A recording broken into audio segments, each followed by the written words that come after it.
Hi everyone, welcome back to Shine Classes. First of all, good evening to everyone. शुभ संध्या आप सभी को, राधे राधे। कैसे हैं फ्रेंड्स? आई होप बढ़िया होंगे, मस्त होंगे। आइए शुरुआत करते हैं आज की अपनी इस क्लास की। संस्कृत का ये चैप्टर है थर्ड, जहाँ पर हम पढ़ेंगे संस्कृत में कारक के बारे में। हिंदी में तो हम इस ऑलरेडी इस टॉपिक से फैमिलियर हैं, कुछ भी नया नहीं है। और ये कह सकते हैं कि हिंदी में और संस्कृत में बहुत कुछ चेंजेस नहीं है, वही चीज़ें हैं जो हम बहुत बारी पढ़ के आए हुए हैं। तो मैंने कहा कि आपका ये जो टॉपिक है वो करवाते हैं। सिलेबस इजी है। एक बात पता है, थर्ड सेमेस्टर का सिलेबस वाकई में बहुत बढ़िया है, सिंपल है, साधारण चीज़ें हैं और बेस्ट है। सारे सेमेस्टरों में से ना, जितने सेमेस्टर उसमें से इसका सिलेबस काफ़ी इजी है, अच्छा है। बस इजी इन द सेंस ये है कि थ्योरेटिकल सेक्शन ज़्यादा है, बट ये है कि आपको समझना होगा, तभी आप आंसर को फिगर आउट करके लिख पाएंगे। अदरवाइज़ आप फिर सोचेंगे कि मैं इसमें क्या ही लिखूं, क्योंकि उसमें थोड़ा पढ़ना पड़ेगा, बिना पढ़े चीज़ें नहीं आएंगी। तो चलिए फिर शुरुआत करते हैं आज की इस क्लास की। यहाँ पर ये टॉपिक मैंने वैसे भी आपको स्टार्ट तो कल ही कर दिया था और दो मैंने आपको ऑलरेडी बता दिया था। अभी हम इसके आगे कंटिन्यू करेंगे। नाउ आपका टाइम हो रहा है 8। इस समय आप जुड़े हैं शानी क्लास साथ। मैं हूँ शानी। अब हम डेली मिलते हैं, पढ़ते हैं, जानते हैं, सीखते हैं। एक बात आपसे ये शेयर करनी थी कि मे भी आपका रिजल्ट 5 अप्रैल के पहले आपको मिल जाएगा। और सुनने में एक बहुत दुख हो रहा है, मुझे शायद सुनने में आ रहा है कि रिजल्ट बहुत बेकार निकला है। मैं I am not sure about 99%। बस इतना सुनने में है कि शायद रिजल्ट में अब की बार इंटरनल मार्किंग जो कॉलेज की तरफ से दी जाती है, वो शायद कुछ चेंजेस रूल किए गए हैं। I am not sure, but just a thing कि जो 400 नंबर हमें कॉलेज से मिलते थे, जैसे हमारा 90 के प्लस हुआ था, उसमें थोड़ी सी हेरे फेरी हुई है। कुछ ऐसा सुनने में है, देखते हैं कितना क्लैरिटी है नहीं है, वो तो आने के बाद पता चलेगा। बट शायद कुछ लोचा इस बार फिर हुआ है, मे बी, कंफर्म नहीं है, बट देखते हैं, ऊपर वाले के हाथ में छोड़ दो, जो ही होगा। क्योंकि उस बाद तो मुझे बात सुनने में आई कि ऐसा कुछ है। अब देखते हैं कितनी सच्चाई है। फिलहाल के लिए जब आएगा पता ही चल जाएगा। चलो टेंशन नहीं लो, बता दिया है मैंने इसलिए कि शायद ऐसा कुछ हुआ हो। जैसा भी रहे, देखेंगे, क्या ही कर सकते हैं, हमारे हाथ में जो चीज़ें हैं वही तक करते हैं। इसीलिए थर्ड की पढ़ाई अच्छे से करिए, क्योंकि बच्चे क्या करते थे, ये हुआ जानते हैं क्यों? कॉलेज की तरफ से पूरा नंबर दे दिया जाता था हमेशा। जितने भी इंटरनल नंबर रहते थे पर्टिकुलर सब्जेक्ट के, तो कॉपी में जो लिखते थे बच्चे वो कम पाते थे। वो 150 पा रहे हैं, 170 पा रहे हैं, 180 पा रहे हैं। वहाँ पे बच्चे 400 का वो पेपर होता था लिखने वाला, और 400 हमको कॉलेज की तरफ से मिलता था, तो वो कॉलेज वाला भर के मिल जाता था। और वहाँ बच्चे जो है सिर्फ पासिंग भर का लेके आते थे। जैसे डिग्री तो 90 के ऊपर बन जाती थी, लेकिन आता नहीं था कुछ। ऐसा भी सुनने में आया, जिसकी वजह से टीचर कुछ क्राइटेरिया डिसाइड किया गया है कि जब वहाँ पर बच्चे लिख नहीं रहे हैं तो इनको इंटरनल नंबर इतना मिल क्यों रहा है। तो शायद एक की बार इसी वजह से इंटरनल मार्किंग में चेंजेस किए गए हैं। अब कॉपी में भर भर के लिखना होगा। मजाक करना बंद कर दो। मुझे लगता है कि ज़रा फेल बच्चे फिर से ज़्यादा हुए हैं। अब देखते हैं कि कितनी क्लैरिटी है। जो भी होगा अब भगवान के हाथ में है, इसलिए पढ़ लो, आप मजाक नहीं करो, नहीं तो दिक्कत बढ़ जाएगी। इतना ध्यान रखना, क्योंकि इनके पास वैकेंसी है नहीं, ये वैकेंसी ला नहीं रहे हैं। बच्चे कोर्स में इन्वॉल्व हो चुके हैं, तो आपको तो पास करना ही पड़ेगा और आपको टेट सुपर टेट क्लियर देना ही पड़ेगा। आज नहीं तो कल, जब भी 2 साल के बाद वैकेंसी जब भी आएगी, 10,000 5,000 जो भी आएगी, सभी बच्चे ट्राई करेंगे। तो आपको तो करना है, क्योंकि आप आधे रास्ते पे अटक चुके हो। तो उसको करो, पूरा करो, मेहनत के साथ करो, इस बात को ध्यान रखो। बहुत सिंपल सी बात है, आप समझदार हो, 2 पेपर दे लियो, तभी इतनी क्लैरिटी के साथ मैं बातें बोल रही हूँ आपको, ठीक है? ध्यान रखिएगा। तो चलिए फिर देखते हैं, आज का ये टॉपिक डिस्कस करेंगे फुली में। देखिए, कारक के बारे में आपको पता है, वही कारक के डेफिनेशन जो हिंदी ग्रामर में पढ़ा है वही यहाँ पर भी पेश करना। परेशान नहीं होना, कुछ नहीं होना, लिख लोगे, हो जाएगा सारी चीज़ें। इस बार आप लोग की कॉपी टाइट चेक होगी, मुझे लगता है, फिर थर्ड सेमेस्टर की। अब सेकंड के रिजल्ट बहुत कुछ बेस होने वाला है, देखते हैं। देखो, एकदम सच्चाई नहीं है, सच है, क्योंकि मैंने सुनी हुई बातें, और सुनी हुई बातें पर विश्वास नहीं करना चाहिए, लेकिन मे भी हो सकता है, देख लेंगे। जो भी होगा आप क्या ही कर सकते हैं। ये विभक्ति के बारे में सिंपल डेफिनेशन, आपको जो याद हो आप उस तरह से चाहे ये लिख दो या खुद कोई और वो ही लिख दो, हो जाएगा। आगे चलते हैं तो कारक के भेद के बारे में डिस्कस किया, जो कि हम बहुत पहले से जानते हैं, पढ़ते आए हैं। सेम चीज़ें वही हैं, कर्ता कारक, कर्म कारक, करण कारक, संप्रदान, अपादान, संबंध अधिकरण। फिर उसके बाद मैंने एक एक कारक को उठाने का प्रयास किया कि वो बताऊं, उस पर डिस्कस करो। कुछ बातें छोटी छोटी चीज़ें करेंगे, यूनिक करके खत्म करेंगे सिलेबस को जल्दी। तो ये कर्ता कारक हो गया, जो प्रथमा विभक्ति के नाम से हम जान रहे हैं। एक उदाहरण और उससे संबंधित 2-3 नियम मैंने आपके साथ शेयर किए थे। आगे चलते हैं, फिर हमने डिस्कस किया कर्म कारक को, सेम उसी तरीके से उसके बारे में जाना, उसका एक परिभाषा और एक उदाहरण देखा। फिर कारक कर्म कारक का जो द्वितीय विभक्ति है उसके जो संबंधित नियम है उसे फुल डिटेल में डिस्कस किया। अब आज हमको जो पढ़ना है वो करण कारक से पढ़ना है। तो हमारा जो मेन टॉपिक शुरू होता है वो यहाँ से शुरू होता है। चलिए देखते हैं क्या है। आपसे प्रश्न बनेगा कि करण कारक क्या होता है, करण कारक से आप क्या समझते हैं, करण कारक की परिभाषा बताइए। तो लिखना होगा कि जिस साधन से कार्य किया जाता है, या क्योंकि क्या होता है कि कर्ता ने कर्म को करण से, तो जिस साधन से, जिस माध्यम से, जिस तरीके से या जिससे कार्य किया जाता है वो करण कारक के अंतर्गत आता है, उसको हम करण कारक कहते हैं। जैसे अर्जुन ने तीर से चिड़िया को आंख में मारा, अर्जुन ने तीर से चिड़िया की आंख में मारा। अर्जुन आप जान रहे हैं, तीर आप जान रहे हैं, माध्यम से चिड़िया की आंख में मारा। तो अर्जुन ने तीर से चिड़िया को मारा, इस वाक्य में तीर जो है वो करण कारक है, ध्यान रखना वेरी क्लियरली। तो जो माध्यम क्या है, तीर, क्योंकि तीर से मारा, तो ये आपका करण कारक है। एक सिंपल सी परिभाषा, आपको और कोई आसान लगती है, सरल लगती है तो आप वो भी लिख सकते हैं। आइए इसी के साथ फिर आगे बढ़ते हैं, देखते हैं इनके संबंधी कुछ नियम है। तो पहला नियम यह है कि साधन के अर्थ में करण कारक का प्रयोग होता है। साधन के अर्थ में जब हम किसी मीडियम के थ्रू, किसी माध्यम के थ्रू, द्वारा जहाँ पर चीज़ें प्रयोग करते हैं वहाँ पर करण कारक होता है, क्योंकि इनका चिन्ह ही है से के द्वारा। दैट मीन लकड़हारा कुल्हाड़ी से लकड़ियाँ काटता है, तो से मुझे अपनी कमाई से खाना मिलता है। तो आप देख रहे हैं कि जो चिन्ह है, जो चिन्ह है, इन्हीं चिन्ह का वहाँ पर पूरी तरीके से प्रयोग किया जा रहा है। तो साधन के अर्थ में जहाँ पे साधन की बात है या साधन को प्रयुक्त करके कोई कार्य घटित हो रहा है, तो वहाँ पर हम करण कारक का प्रयोग करते हैं। एक नियम सिंपल था। दूसरा नियम यहाँ पर है कि साधक के अर्थ में भी करण कारक का प्रयोग है। साधन और साधक दोनों में फर्क होता है। साधन जिसके द्वारा किया जाता है, साधक जो कर रहा है, तो साधक के अर्थ में भी करण कारक का प्रयोग किया है। जैसे मुझसे यह काम ना सधेगा, तीर से बाघ मार दिया गया। तो यहाँ पर आपको साधक और साधन, जहाँ पर से के द्वारा चीज़ें होती हैं, जहाँ पर हम प्रयुक्त करते हैं। बहुत सारे ऐसे वाक्य होते हैं जहाँ पर हमको से के द्वारा नहीं दिखता है, लेकिन वह पढ़ने में समझ में आता है कि यहाँ पर ये चिन्ह का लोप है या ये चिन्ह वहाँ पर होगा, तो हम वहाँ पर करण कारक का प्रयोग करते हैं। आगे चलिए बात करते हैं संप्रदान कारक की। ये क्या है, इसकी परिभाषा 1 नंबर 2 नंबर पूछ सकता है। जिसके लिए कार्य करना हो, क्योंकि इसका चिन्ह है संप्रदान को के लिए, जिसके लिए कोई कार्य करना होता है। जहाँ पे हम कोई वाक्य को पढ़ते हैं और हमें ऐसा प्रतीत होता है कि वहाँ पर जिसके लिए कार्य हो रहा है, किसी के लिए कुछ हो रहा है, तो वो संप्रदान की कैटेगरी में आता है, उसको हम संप्रदान कारक कहते हैं।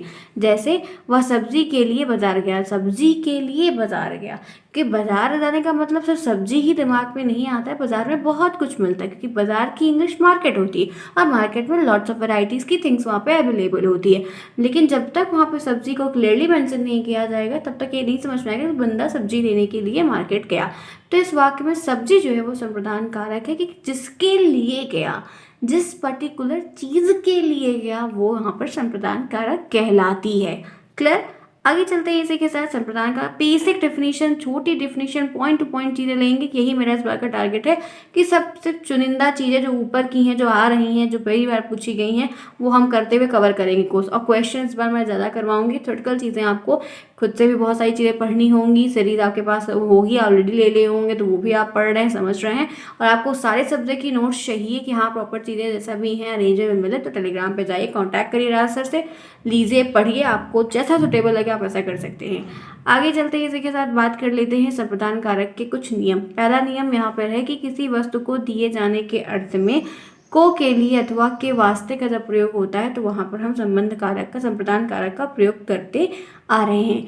जैसे यहाँ पर है कि विद्यार्थी को पुस्तक दो, अतिथि के लिए चाय लाओ। तो को पुस्तक दो और के लिए, क्योंकि संप्रदान का जो चिन्ह है, संप्रदान का जो चिन्ह है वो को के लिए है। आप जानते हैं इस चीज़ को बहुत ही क्लियरली। तो किसी वस्तु को दिए जाने के अर्थ में, क्योंकि अतिथि के लिए चाय लाओ, तो चाय उसको दी जाएगी, जो अतिथि आपके घर में आप उसको देंगे ना।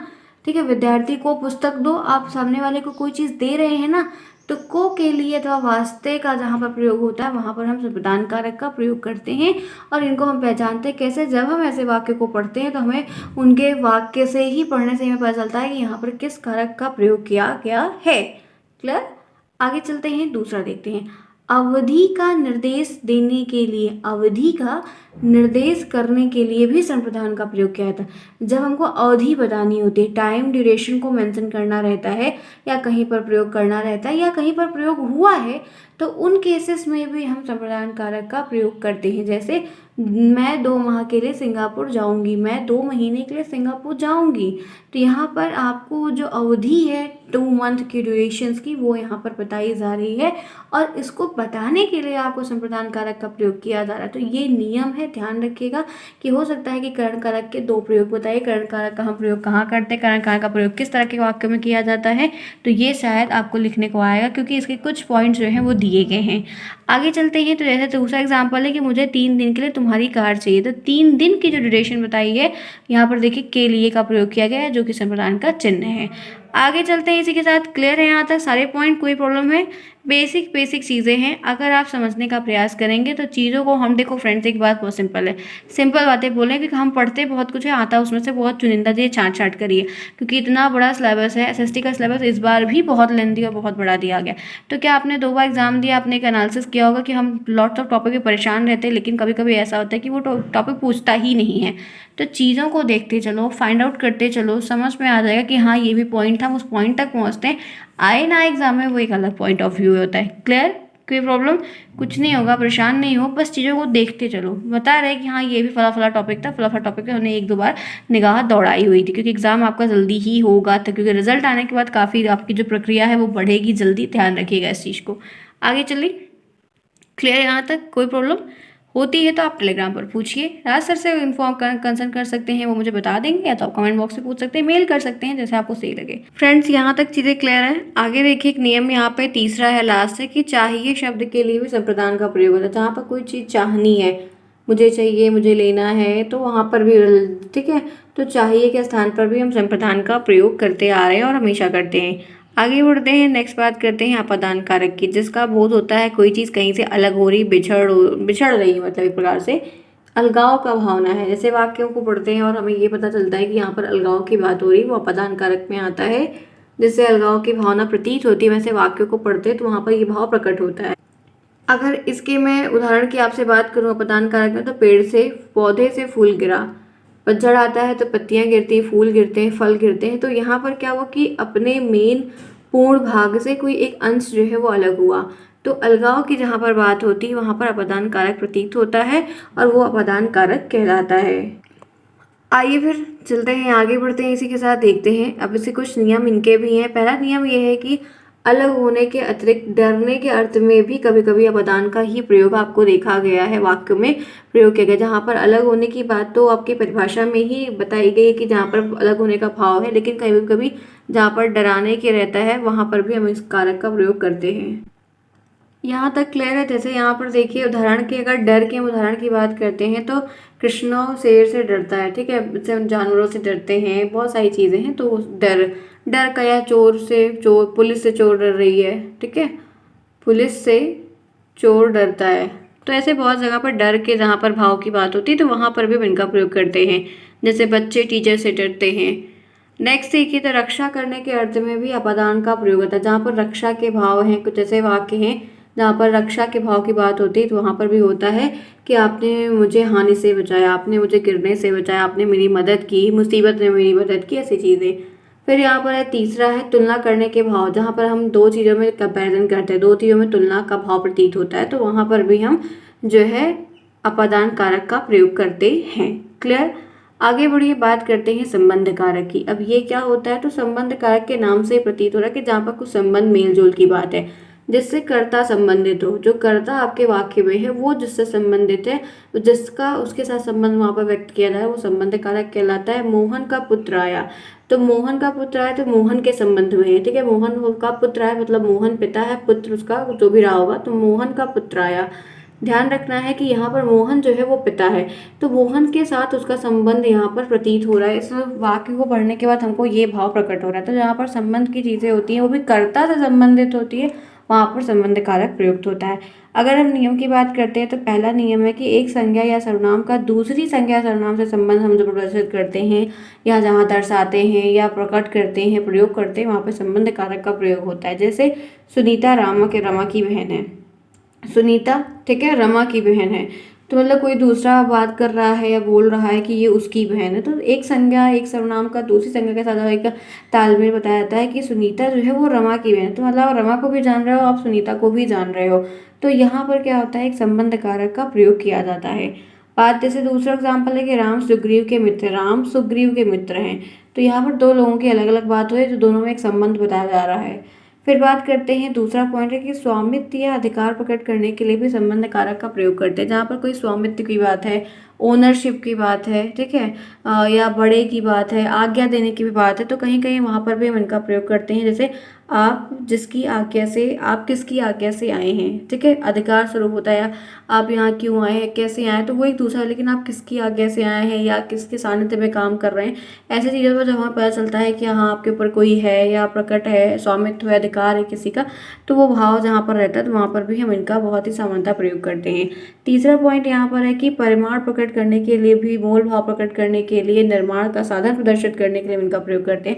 जहाँ पर हमको कोई क्वांटिटी बतानी है कि ऐसा कुछ है या कितना मेजरमेंट करना है, कितना हुआ क्या हुआ, तो वहाँ पर भी हम इनका प्रयोग करते हैं। जैसे 5 मीटर की साड़ी, तो एक परिमाण बताया था, परिमाण बताया जा रहा है, एक नपना बताया जा रहा है, एक मेजरमेंट बताया जा रहा है कि 5 मीटर की साड़ी। उसके बाद 20 रुपए के आलू, तो आलू 20 रुपए किलो, 40 रुपए किलो, नींबू का, मिर्च का, अलग अलग चीज़ों का। तो जहाँ पर मूल भाव या परिणाम की बात होती है, या निर्माण की अगर बात हो रही तो ईंटों का मकान, ठीक है, प्लास्टिक का कोई सामान हो, प्लास्टिक की चेयर, प्लास्टिक का टेबल, वार्डरूफ, ठीक है, फ्लोरिंग वाली वॉल, बहुत कुछ है। तो जहाँ पर निर्माण की बात हो रही है, कुछ बनाने की बात हो रही है, कुछ परिणाम, कुछ हमें इंच टेप में नापना है, जोड़ना है, कुछ मोल भाव चीज़ें हैं, दर्जन किलो के हिसाब से कुछ चीज़ें, तो वहाँ पर भी हम इनका प्रयोग करते हैं। क्लियर? यहाँ तक बातें क्लियर? आइए बढ़ते हैं, बात करते हैं नेक्स्ट पॉइंट जो है वो है अधिकरण कारक। अब ये क्या होता है, मतलब जहाँ पर कहाँ या किस पर कार्य करना है। अधिकरण का मतलब होता है कि क्योंकि इसका जो चिन्ह है वो पर होता है, तो किस पर कार्य करना है या किस पर कार्य हो रहा है। जब कैसे कभी वाक्य को पढ़ते हैं प्रतीत होता है कि इस पर कार्य हो रहा है या इस पर बातें हो रही है, तो वहाँ पर अधिकरण कारक का प्रयोग किया जाता है। पेड़ पर पक्षी बैठा है, तो वाक्य में पेड़ पर जो है, पेड़ जो है वो अधिकरण का है। क्यों? क्योंकि पेड़ पर बैठा है।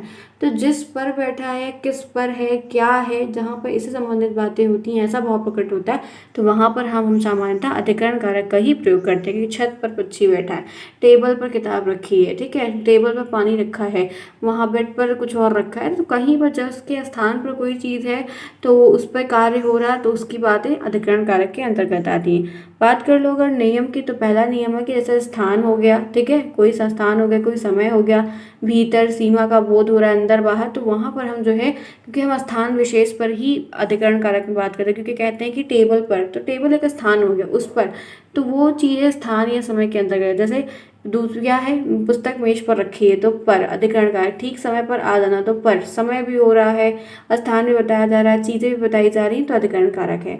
बात करते हैं दूसरा नियम क्या है कि तुलना है, मूल्य का अंतर बोध कराने के लिए, मूल्यों का अंतर बताना है, बोध कराना है, ऐसे भाव को प्रकट करना है, तो वहाँ पर भी हम इनका सामान्यतः प्रयोग करते हैं।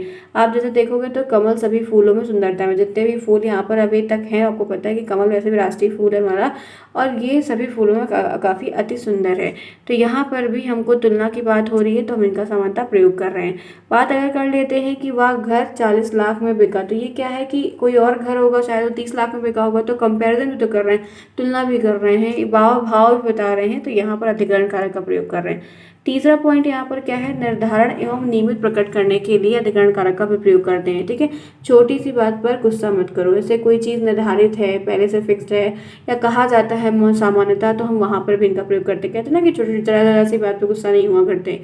जैसे बहुत सारी चीज़ें होती हैं, बड़े हो तो समझदारी दिखानी चाहिए, भले वो छोटा है तो आपको, आप बड़े हो तो आपको बड़प्पन दिखाना चाहिए, तो कुछ ऐसी चीज़ों पर भी ध्यान रखना चाहिए कि वहाँ पर भी अधिकरण कारक का हम प्रयोग करते हैं। बहुत सारी चीज़ें ऐसी होती हैं तो वाक्य में हमें समझ में नहीं आती, लेकिन जब हम उनके भाव को पढ़ते हैं तब हम समझते हैं कि यहाँ पर कैसे कारक का प्रयोग किया जाएगा।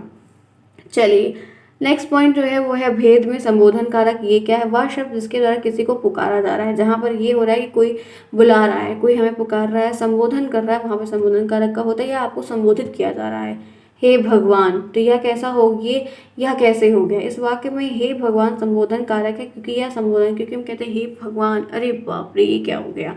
तो ऐसे बहुत सारे सेंटेंस हम अक्सर बोलते हैं। तो यहाँ पर क्या है कि वो शब्द, ये जो शब्द है जिसके द्वारा किसी को पुकारा जा रहा है, हम बोलते हैं हे भगवान, अरे राम। अक्सर ऐसा हमारे मुंह से निकलता है, लड़के के मुंह से अरे बाप रे अक्सर निकलता है। तो आप ये चीज़ नोटिस करोगे कि हम उन्हें पुकार रहे हैं, उन्हें चाह रहे हैं, उन्हें बुला रहे हैं, या उनको बता रहे हैं, संबोधित कर रहे हैं हमको। तो वो चीज़ क्या है, संबोधन कारक के अंतर्गत आती है। संबोधन कारक की कोई भी विभक्ति नहीं होती। ये बहुत इंपॉर्टेंट लाइन है जो कि छोटे में लिखी हुई, ध्यान रखिएगा कि संबोधन कारक की कोई भी विभक्ति नहीं होती है। क्लियर। तो इसमें कोई नियम नहीं था। ये आपके सारे भेद, संबोधन कारक, सब कुछ मैं बताया। एक बार मैं फटाफट रिकॉल कर दी कि मैंने आपको 2 दिन के अंतर्गत जो ये चैप्टर आपका ओवर किया उसमें क्या पढ़ाया। तो फ्रेंड्स आपके एक सिलेबस है, सिलेबस में आपको संस्कृत में कारक का एक टॉपिक बेसिक सा दिया गया है। उसमें आपको मैंने कारक क्या है वो बताया, फिर विभक्ति क्या होती है उसकी परिभाषा बताई। उसके बाद मैं चल गई आपके कारक के भेदों पर, उन पे पूरे लेके एक एक पॉइंट को किया, फिर इन्हीं सारे पॉइंटों को पूरा अच्छे से उसकी परिभाषा बताई, एक एक उदाहरण बताया। फिर उसके बाद जो उनके प्रयोग थे, क्योंकि चिन्हों का कहाँ पर प्रयोग हम कर सकते, कहाँ नहीं कर सकते, वो बताया। उसी तरीके से हमने कर्म कारक को भी दूसरा पढ़ा, सेम परिभाषा पढ़ी, उदाहरण देखा, उसके भी नियम देखे। फिर तीसरा हमने जो है कर्ण कारक को पढ़ा, उसका भी उदाहरण देखा, परिभाषा देखी, कर्ण कारक के नियम देखे। संप्रदान को पढ़ा, संप्रदान के नियम को समझा, कारक को समझा, भेद को समझा, जो नियम थे वो देखा। अवदान को भी सेम परिभाषा देखी, उसका भी उदाहरण देखा, उसके भी नियम देखे। अधिक संबोधन का भी यही हमने सेम किया। तो यहाँ पर ऐसे ही हम संबंध के साथ पढ़े, फिर अधिकरण के साथ, ऐसे बारी बारी करके हम सारे नियमों पर गए और सारे नियम को पढ़ा, सारे उदाहरण को पढ़ा, सबकी परिभाषाओं को पढ़ा, सब कुछ, हर एक चीज़ को, जितने भी भेद थे बहुत ही क्लियर तरीके से हर एक चीज़ को बताया। तो आई होप आपको पूरी बात समझ में आई होगी। आपका जो कारक का चैप्टर है होता है खत्म, ओवर कहते हैं। इसके बाद मैं आपको 4th चैप्टर जो आपका टॉपिक का होगा वो बताऊंगी। बेसिक चीज़ें पॉइंट आउट टू करेंगे ताकि आपको चीज़ें क्लियर रहे, बहुत आपको ज़्यादा परेशान ना होना पड़े कि क्या आएगा क्या नहीं आएगा। पढ़ते चलते हैं, जो चीज़ें आएंगी वो हम देख लेंगे, और क्वेश्चन की जब हम प्रैक्टिस करेंगे तो हमारा प्रिपेयर हो जाएगा, प्रॉब्लम नहीं होगी। चलते हैं, फिर मिलते हैं फिर शाम को, कल फिर सेम टाइम पर सारी चीज़ें करेंगे। वैसे भी आज की क्लास आपकी हो चुकी है, आज 28 तारीख, 29 तारीख को सेम शेड्यूल पर हम अपनी क्लास को कंटिन्यू रखेंगे। मिलते हैं नेक्स्ट में, तब तक के लिए take care, bye bye, see you soon.